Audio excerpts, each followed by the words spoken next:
आणि मी आजच्या मुलाखतीत म्हणलो होतो की ईडीची याची चौकशी लावे, तर मला आता माहिती मिळाली की ईडीची ऑलरेडी नोटीस माननीय आका जे आहेत वाल्मिक कराड यांना ईडीची नोटीस गेलेली आहे. वाल्मिक कराडांना ईडीची नोटीस गेली गेलेली आहे. आता आज तुमच्या मागणी नाही, हे पूर्वी 2 महिने 4 महिने असं काहीतरी कालावधी असेल. प्रेमपत्र जे आहे ईडीचं अच्छा, ते त्यांना गेलेलं आहे. ही कन्फर्म माहिती मला आज मिळाली.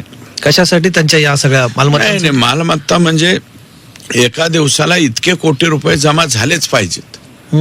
इतके कोटी जमा झालेच पाहिजेत. 2 कोटी 5 कोटी 3 कोटी हा.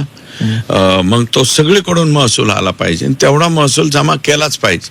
अहो, त्यांच्या दुसऱ्या पत्नीच्या नावावर कुठं कुठं प्रॉपर्टी आहेत. आता गावांचे नावं यायला लागली, त्याचे सातबारे यायला लागले माझ्याकडं.